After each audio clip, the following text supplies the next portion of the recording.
Greetings, Guardians. My name is Bife here. My voice is back, sort of. I'm working with about 90% of my vocal range, but I've still got a persistent lingering cough, which means that I need to try and keep recordings short. We'll see how that goes. I'm also working off of what is best described as one of the jankiest internet setups that I've ever had to use. To put it really simply, my ISP screwed me, and, well, the internet that I'm supposed to have is not the internet that I'm using. Thank my wife for the fact that I'm even here at all, and thank the fact that this is the most goddamn janked setup I've ever used. Point being, you can expect videos from me for the foreseeable few weeks, but it is still going to be a strange process as I work through this. We've also moved, so if you can hear a difference in the audio quality, that's because the office is not completely set up yet. Don't worry, we will get to that in time, I just need to make sure I get through everything first. With all of that said, regardless, this is the point at which I need to thank some people. Yeah, I know, we want to get to law things, but I had a whole bunch of people prior to this video voicing scripts because I was physically incapable of doing so. With that said, Fallout, Datto, Cool Guy, Ascendant Nomad, Ibontis, Pattycakes, Miss 5000 Watts, Captain Robert, Grenada Jake, Anubis, Rindle Zevus. You've all been amazing additional voices for the channel, and I'm so thankful for all the support. I want to really thank you as well, because I know it's a big deal for each of you to take time out of your day, and that, well, some of you had to be particularly patient with me. I particularly want to say that for the people at the beginning of the process, because, haha, silly old me who was coughing throughout the entire time and had no voice was also only getting 3 hours of sleep at a night because of all the bad symptoms, which meant that most of the scripts I was writing were in complete broken English. Fun. So much fun. Datto and Fallout, I believe, bore the worst brunt of that, but thank you to them in particular for it. And of course Martin, aka Shrike, my editor, who not only voiced a video all of his own, but also edited all of these videos. He's not making this video, but he absolutely carried last month, and without him all of this would have fallen apart. So yeah, many thanks to those that gave me the time and space to recover, including the sponsors. There were some who sat there and said, hey, just wait until you get better, and there were some that were even willing to sit there and say, look, listen, we'll even allow you to reuse old audio from other sponsorships that you've had earlier on, which is very irregular for lots of sponsors. So a big thank you to the ones out there who helped push me through this moment and let me return to some semblance of normality. Anyway, all that aside, let's get back to the law. And with this one, I think we should go ahead and bite a bullet. Last year wasn't great, was it? To say that it was probably the worst year for Destiny on the whole is a statement that kind of tracks. Now, I know that it's probably not as bad as Destiny 1's first year, or Destiny 2 Vanilla, or several other releases that I'm sure people will name drop in the comments, but I think it's also fair to say that it has not been this bad in a while, and that the future has never looked this bleak. Early on in the year, I sat there and made this video just at the end of Season of the Seraph and stated that, wow, look at this, it's finally the moment where the 10-year plan starts to fully unfold and we get to see what the conclusion of it all seems to be. And you know what? I was predicting a bright future for Destiny, and well, that aged like milk. I then had to eat a certain degree of humble pie because let me tell you, the next big video that I got on my channel was effectively talking about Lightfall 24 hours in, and it is a dubious honor to say that it got YouTube trending. Not just trending for gaming, but trending globally at number 12 across the whole site. That's, I mean, for any content creator, it's nice to see a video blow up and get 500,000 views, but also, it's not great when you're in my shoes and that's the kind of video that you're making which is exploding. Hi, I cover this game, and it's imploding. Doesn't that sound great? So, yeah, that was a very unwelcome moment of success, but predominantly that's what I bring up now because I actually wanted to use this moment to kind of talk about the last year. I originally planned this as a bit of a retrospective thing, talking about the bits that were absolutely wonderful that I wanted to focus on, and I do still want to go ahead and do that. But I think it is worth simply voicing the very simple idea that if all the rumors that came out of that period after Lightfall's release are true, that it was the case that it was meant to be one massive final chapter in Destiny's saga, which was then subsequently split across Lightfall and Final Shape, we have our explanation and our reason as to why all of this felt and was so bad. This topic has been done to death, but for posterity, I will simply say this. Destiny's worst stories are made in moments when everyone is sort of under pressure. I think it was publicly stated that The Dark Below, Destiny 1's first expansion, was put together in the space of a few months, and I don't mean a lot of months, like half a year, I mean literally just a few months. And you see, the problem with that is that you have no time to develop storylines, you have no time to go over things and allow ideas to cook. And so this really shows you where a lot of that bad writing that was present in The Dark Below, and subsequently, many, many years later, things like Lightfall might have come from. It's fair to say that there's a bunch of different reasons why Lightfall was not received well. The fact that PvP has festered in the way that it has for so long is another big pain point for the community. The fact that builds were simplified, all of these things were bad, but my bread and butter here on the channel is all about stories and narrative. And when it really comes down to it, that I think is probably one of the biggest failures that over the last year I've not particularly talked about. And so ultimately I wanted to bring that to light too, because if we're going to sit there and talk about any kind of future for Destiny, which I know for some is a prospect that brings a certain degree of laughter, yeah, if we're going to talk about it at all, we need to acknowledge what has probably gone wrong here. Now granted, it's all very speculative because you have to remember that all of that's rumor, but still, the story was so bad, it warrants explanation.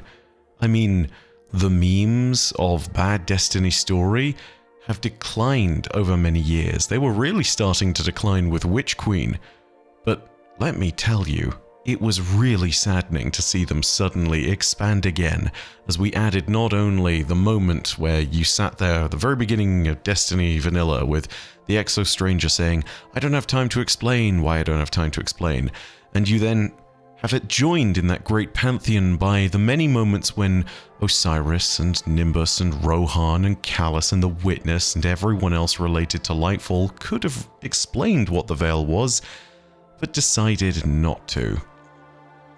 I don't know how else to put it. And you know what? The narrative team has heard it to death, I'm sure, as well. Whatever happened cannot simply be this moment alone of bad writing, though. I feel like there is a much more deep-seated reason for all of this, and that's the division of content.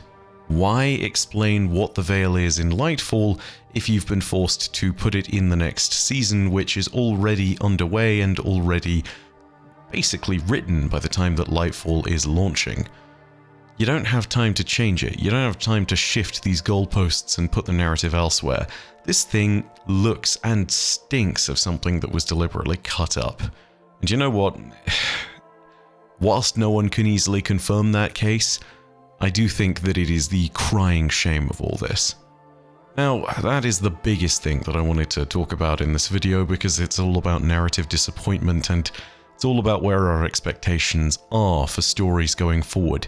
For goodness sake, let the writers cook. When you sit there and give them time and allow them to plan out the plot in many different phases over years, you get some of the best plot that you can imagine in Destiny. And I hope that that's what's happening for Final Shape. Because you know what? Maybe if this was cut up, we're getting the better half now. But it is sad to sit there and have that outlook. So, yeah, maybe it's going to be good, maybe it's not. I don't know. We're going to have to wait and see. But even with all of this aside, there were some good things that happened last year as far as the lore was concerned. And you know what? I do want to talk about them. In particular, and because the YouTube algorithm demands numbers, I'm going to go ahead and talk about 5. We'll call them my top 5 perhaps, although whatever, you know, algorithm be praised. With that said, let's start off with something which I really enjoyed from Lightfall's release. And Raiders, you're going to have to hear me out on this one. Nezarec. Now I know, in terms of raids and day one experiences, and the actual encounters and the fact that everyone was doing ad clear and no one was doing mechanics, Nezarec does not stand up. In fact, it was so unengaging that I've only ever completed it maybe 6 times, and I'm normally very into my raiding. But you know what? There is some great stuff that was found up around Nezarec, and that's his lore. Whilst everything else was pretty underwhelming, his place in the lore and the writing around him, absolutely phenomenal, and I want to talk a bit more about that. Even with just his connection to the Scions, Nezarec is interesting, but the cool thing is that even past that moment, Nezarec isn't bound to a single species or a planet. His influence spans out across space, and he's got a very eldritch vibe, which is something that Destiny occasionally tries and sort of gets half right from time to time. I would say that Nezarec, though, is one of the first times that in the writing at least that influence has been so plainly felt. As a disciple, he clearly has a well of godlike power at his disposal, and that's nothing new, but even amongst the disciples that we know, his writing feels very different. Rhulk is straightforward, arrogant, and certain of his purpose. His journey of character development effectively ended with the death of Lubre, and he has been a static column of the Witness's support ever since. Calus was more pliable, and there's a lot to Calus, but he was understandable. He was someone that you could wrap your head around, subservient to the Witness, but given his lust for power and how lost he was as a person, there were obvious cracks in that facade that could easily be exploited. He wasn't lazily holding the Witness's throne the whole time, he was also gorging himself on the power of the universe. And in a sense, you could understand those things. Each of these characters was unknowable in their own way, but seemingly you could assess their motive, you could get an idea of their grift. Even Savathun, Oryx, and Xivu Arath as the Hive contingent, which are sort of disciples, if not confirmed disciples, it's never really made clear, all of them have their own motives, and you can understand their greater powers, even if the actual plans that are put in place don't always fall into mortal comprehension. But Nezarec is unnervingly different, and it's because his end is pain, and the lengths to which he goes to see it enacted are something that really can't be quantified. I've said the Eldritch word before, and I think it does stand up to that premise. Cosmic horror tends to paint elder gods and beings from beyond the stars as uncaring and too vast to comprehend for the most part, but there are a few who are so specific and so unique because they gleefully and actively take part in our world, deliberately twisting it and its occupants for their own amusement, and Nezarec is a perfect reflection of some of those characters. Nezarec falls into this trend really neatly, and his lore is written to make him feel like both a deliberate actor and also a force of nature. Perhaps an unnatural force instead is better to describe him as, because it's not something that simply happens because it is who he is. It is something that happens in the world because he is there. It's not something that it seems like he always deliberately invites. It's something that happens simply because of his mere presence, like some terrible fog that rolls over a settlement and turns everyone's dreams to madness. This guy has manifested terror and pain in the dreams of Elixni pirates, in the dreams of a guardian or two, even in individual strange cult members from around Earth, and that's not including the Scions, who also have their own part in history alongside Nezarec. I gave great praise to the narrative team member behind the majority of Nezarec's writing, and I think that that praise still stands. His presence in the lore looms large, even if the raid in which we find him is a little bit disappointing. And there's also these hints that even in death, his legacy has still persisted, and that there is a cult left behind, members of which may still be alive to this very day. Even as we defeat Nezarec, he seems to state that so long as we dream, there is going to be no end to him. His memory will live on with us. And that is a scary premise for any kind of future story, and I do think this is not the last we've seen of Nezarec. Next, we have to talk about Ghosts of the Deep, and specifically the plan at the heart of Ghosts of the Deep to resurrect Oryx, the Taken King. Now, at first, I wasn't sure how this storyline was even possible, But thanks to you in the comments section, I was led to the lore entry that explains how Oryx's body ended up on Titan. Royal Chase U forgettable and vague scout rifle. I'm sorry I ever doubted you. When you look at the plans at the heart of Ghosts of the Deep though, it is utterly bonkers, and it also makes for an incredibly interesting snapshot into the Lucent Hive as a group. That's what I want to talk about for a little bit. I want you to just start with the very simple concept. The Lucent Hive crashed one of their valuable, precious, diminishing number of cruisers into Titan's ocean. And they're doing something down there, and when you enter the dungeon, they are blaring out all comms, and it is obvious. This is not a stealthy plan, it is as stealthy as a ton of bricks being dropped on top of a piano. So ultimately, you go in there knowing that this is something that the Lucent Hive are doing just as they buy time. If someone told me that there was something deeper to the story of Ghosts of the Deep, I would believe them. In fact, I've done a whole video talking about the premise of what the Lucent Hive doing here really shows us. That's kind of what I want to rehash here for a second. But before we do that, the simple idea of resurrecting Oryx is worth talking about. If someone told me that this was the plan, it'd be a fascinating concept all on its own, but resurrecting him as a Hive light-bearer is a whole narrative what-if situation that is so brilliant I almost wish it would happen in the future. There is a lot of love for Oryx as one of Destiny's first really well-written villains, who happened to come with an excellent expansion at the time. Ghosts of the Deep served in part as a sort of reflection on that character. For context, Oryx would have absolutely hated being raised as a light-bearer based on his past life, so if he ever recovered his memories, I think it'd be fair to say that he'd be deeply confused, incredibly betrayed, and utterly furious. In a strange way, all of this kind of parallels the character of Crow and his discovery of his past life as Uldren Sov, albeit with consequences that would impact the situation of the system in a far greater fashion.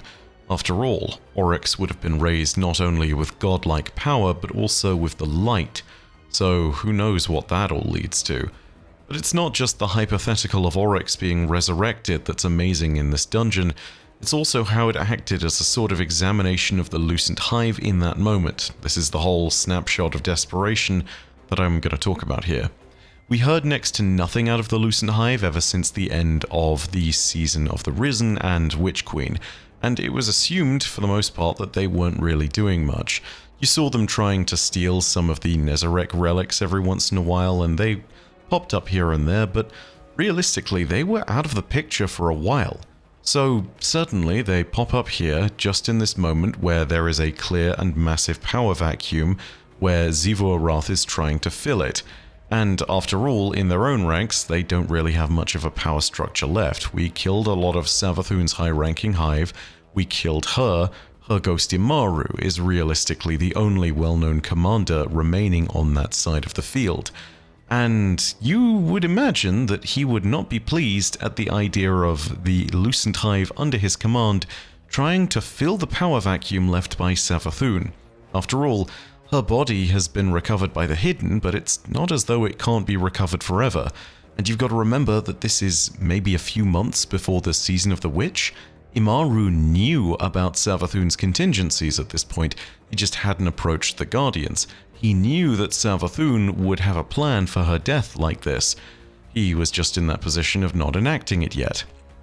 And even with all of that, suddenly some Lucent Hive beneath him have the gall to steal a cruiser, crash land it on Titan in the middle of the ocean, cause an enormous amount of noise, endangering that capital asset.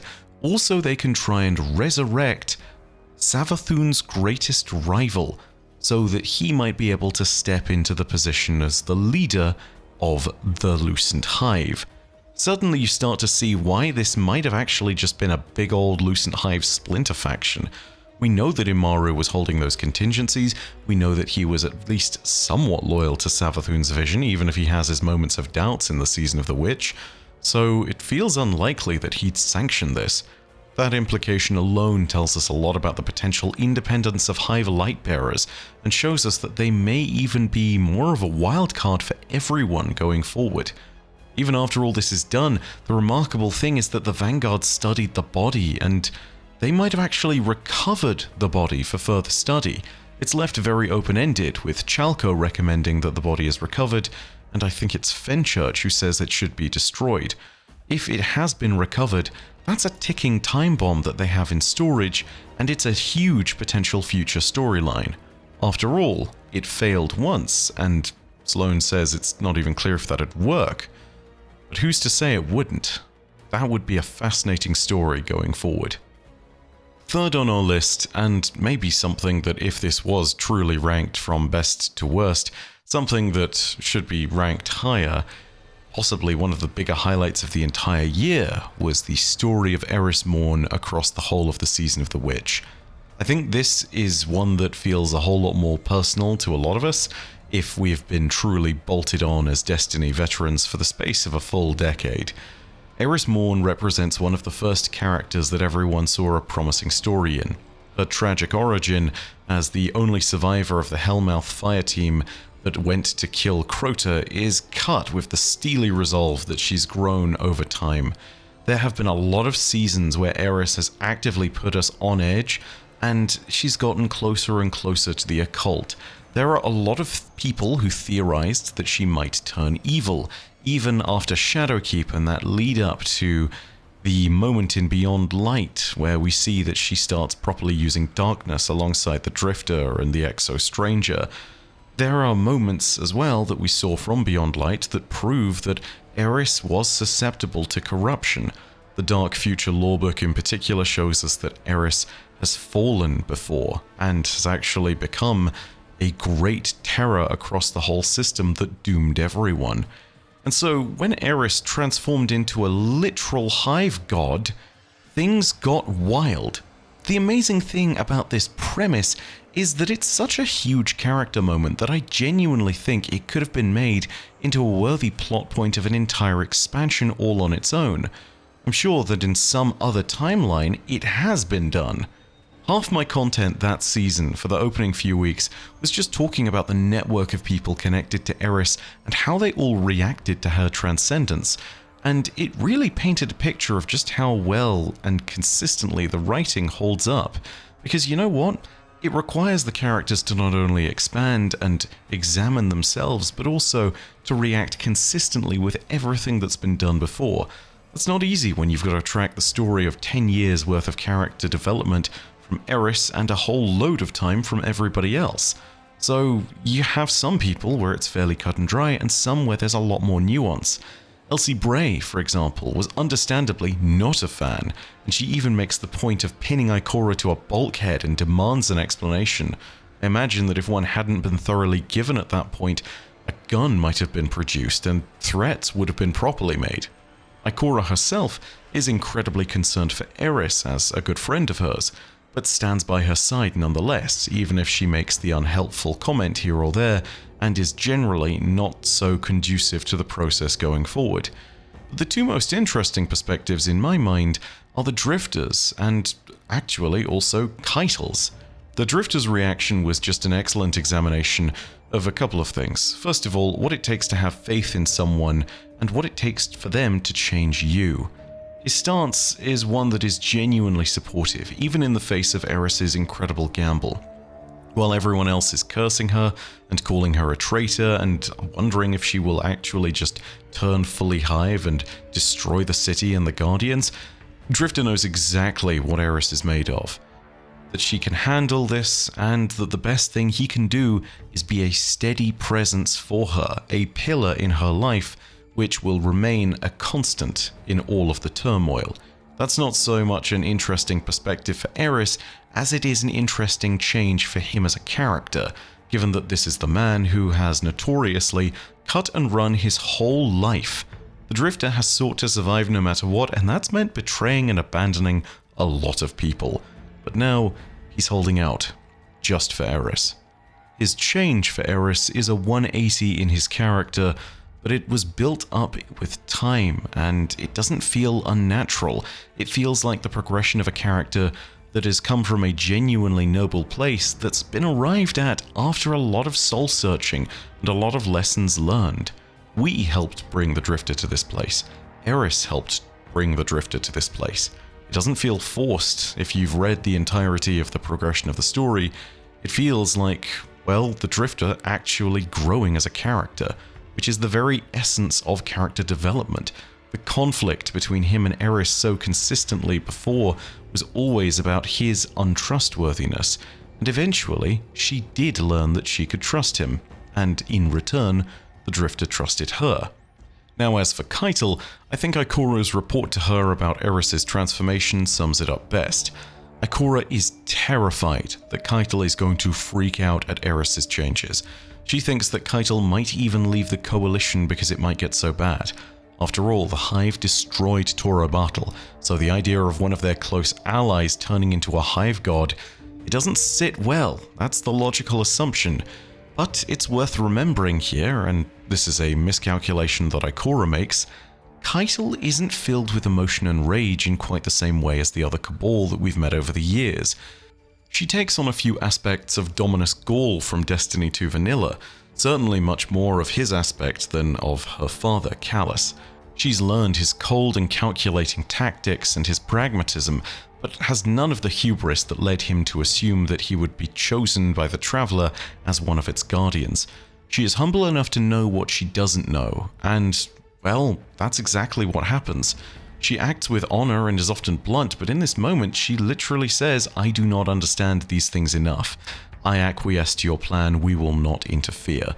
And that's a big deal for her, but I think it also makes more sense because of the bond of trust that was built between her and Eris during the Season of the Haunted. All that history and development of Keitel has not only made her into a stronger leader, but also has brought her into a closer alliance with Eris. And it brings us to this moment which really defies expectation until you think about it, where ultimately Keitel accepts Eris as an ally, even if she is turning into a Hive god. And at the very end, she simplifies it even further by saying that, you know what, if this helps me defeat Sivu Arath, all the better. Eris's change impacted so many other characters and forced them to change and grow, and that in itself is excellent, but it also helps to cap off what feels like her own 10-year story across all of Destiny, from the Dark Below, to the Taken King, to Shadowkeep, to the Season of the Haunted, to the Season of the Witch. Eris Morn has grown from a scarred and grizzled survivor to arguably humanity's greatest and most selfless savior. When she had the chance to literally ascend to godhood, she rejected it. If nothing else, that 9-year journey where she could easily have chosen to ascend above and walk away from the wretched existence that she had been living for so long, she said no for the greater good of everyone. And that is an amazing cap to the journey. Now, it's not to say that the Season of the Witch was perfect in all of its different manners, but I think it is fair to say that Eris's journey here feels like it was a great part worth sticking around for. Next up, and penultimately, I think we need to talk about Wish 15, even if this is going to be a bit brief because it represents this remarkable little community tale that found an amazing conclusion. Wish 15 was always a legend that had perpetuated throughout the community ever since Forsaken. It's unknown if we just never found the actual 15th wish and if it even launched with Forsaken, or if something like this was always planned all along, but the background static of Wish 15 has always existed since Forsaken. In the early days of that expansion, when everyone was looking around for each of the combinations to the wishing wall, it was kind of believed at a certain stage that the community's massive hive mind would find the answers to it all eventually. But this has long since spiraled way out of proportion, with people even going as far as reading faulty, false lore and then ultimately seeing it drive them to power level 1000 and completing a solo Shattered Throne instance just so they could test a theory. Bagel 4K, that's a shout out to you. You may have fed a ton of Imbaru that day and empowered Savathun, but you also became a Destiny legend. And the 15th wish continued to not be solved even after that moment. So, terribly sorry about that one, my friend. What made this even cooler was that there was absolutely no conceivable way that the wish could be solved with brute force. The Wishing Wall has over a septillion potential combinations, which is just far too many for even the most persistent group of players with incredible macros and ridiculous speed at their disposal to crack. So the results needed to be found by proper means.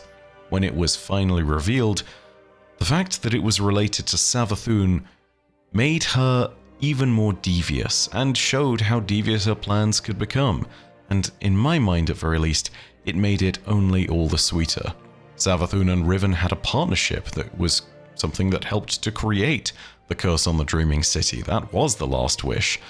But it's made even more clear that this curse was just Savathun at play. Riven even says those words.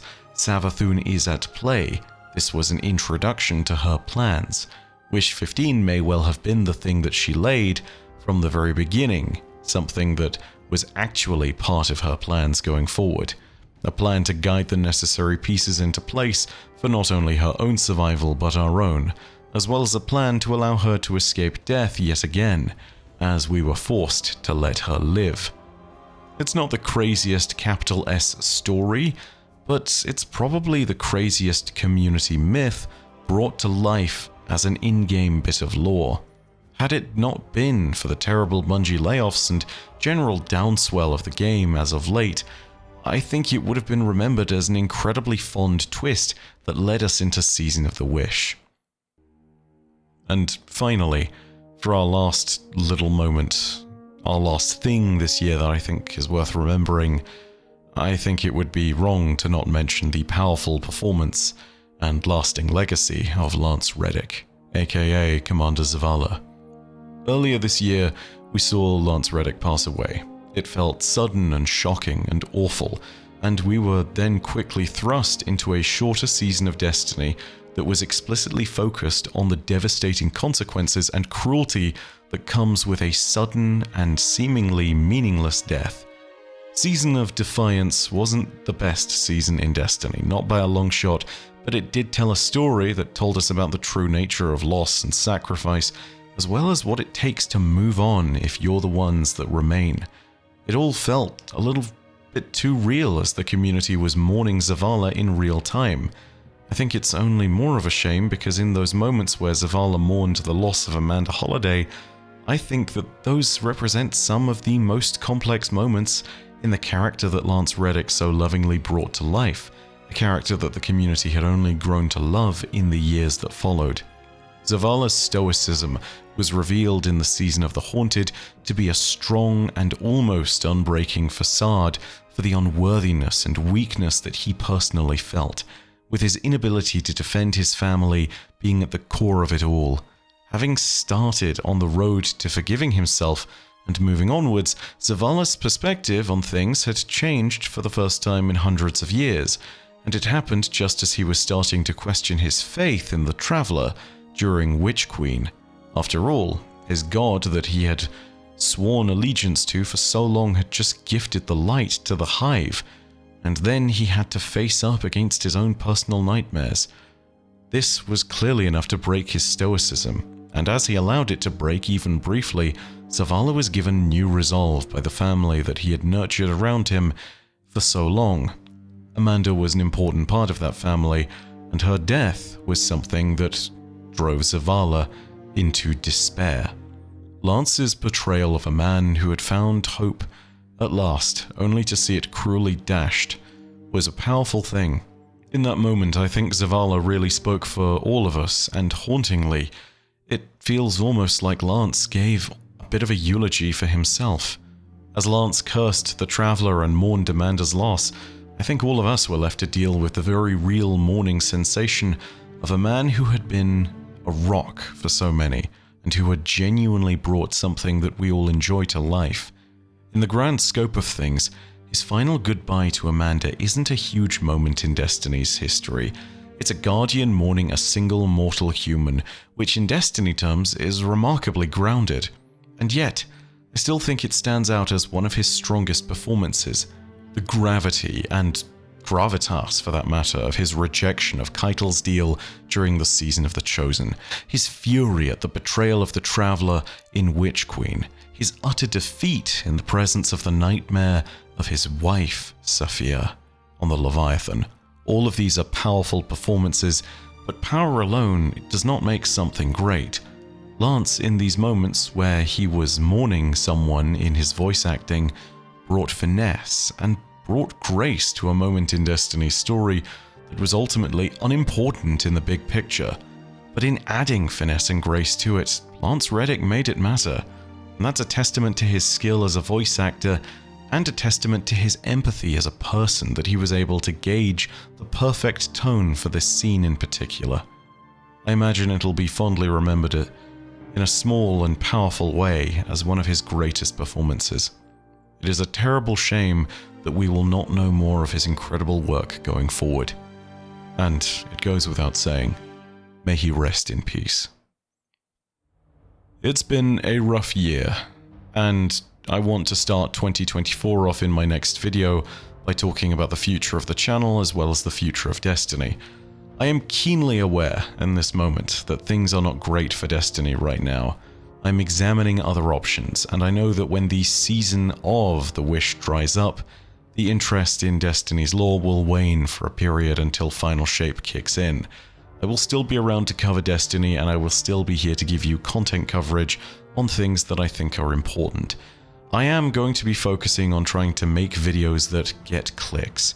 That's something which I need to do in order to pay the rent, so you'll excuse me if there's going to be a little bit more of a tier list / whatever you want kind of style of content. It's not normally what I do, but I have to chase views to make sure I can make rent. But that's not the only change that's going to happen, and I'll talk about more of that in the next video. I'm going to examine what I can do to best serve those of you who want to continue watching my content, and I'm going to try my best to make sure that it is worth your time and your clicks. In the meantime though, I'm going to take things in the right direction to make sure things continue to stay afloat and thrive. But that's all from me for now. Thank you so much for watching, and you can do all the typical algorithm stuff. Feed that bad boy, give it a like, give it a comment. If you haven't subbed, go ahead and do that too. And know that in the meantime, my name is Byf. Rodacia ad Astra. I'll see you, Starside.